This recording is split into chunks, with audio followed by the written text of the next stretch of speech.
timers, and hello to everyone on Blab, and of course hello to everyone on Periscope as well. So right now I'm doing a live streamed podcast, and for all those that do watch and those that do join through, I'll take any questions and talk afterwards. So let's have a look at this week in startups.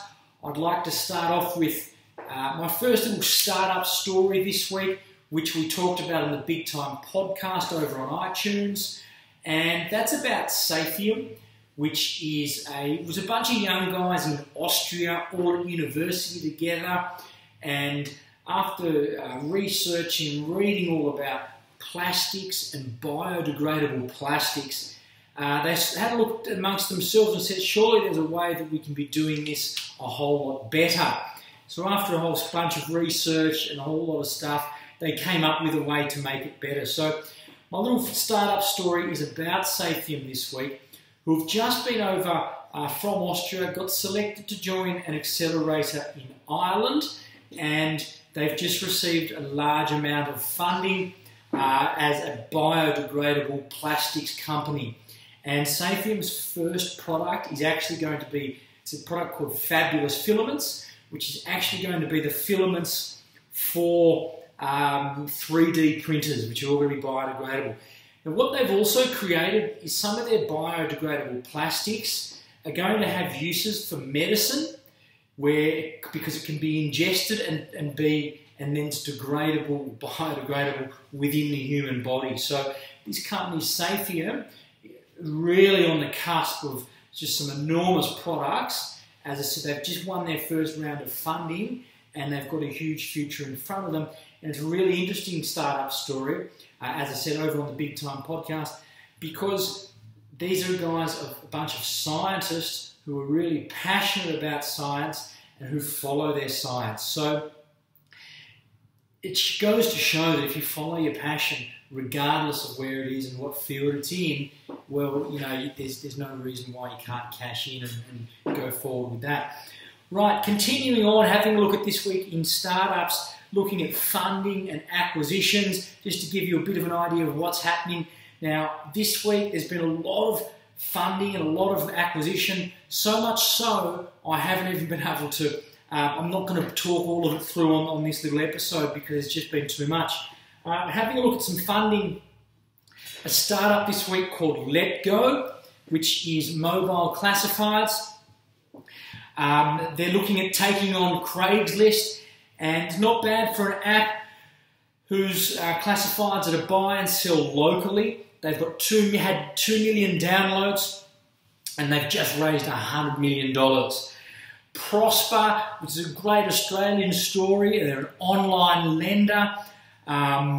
They've just raised $60 million in funding, and now they're Australia's largest online lending capital raising, which is great news for here in Australia.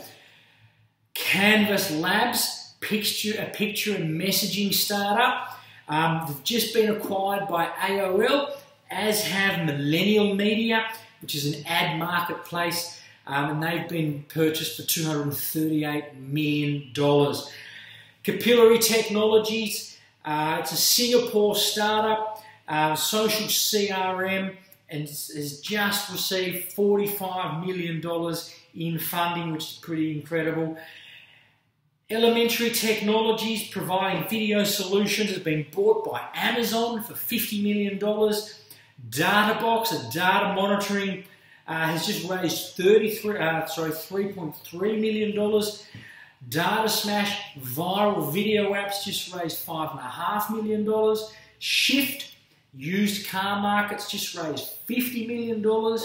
Aptus, which is a quote-to-cash solution provider, they've also just received about $1.5 million funding.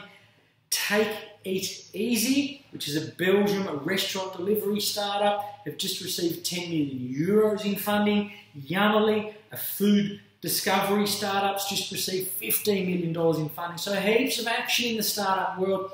The list goes on. There's just a real example and a sample of what's been happening this week in startups. So pretty incredible and great to see that there still is so much action, but also interesting that it's not necessarily about the latest app, because we're not just looking at each one of these as an app and all. There's iCloud solutions, data monitoring across quite a few different things there.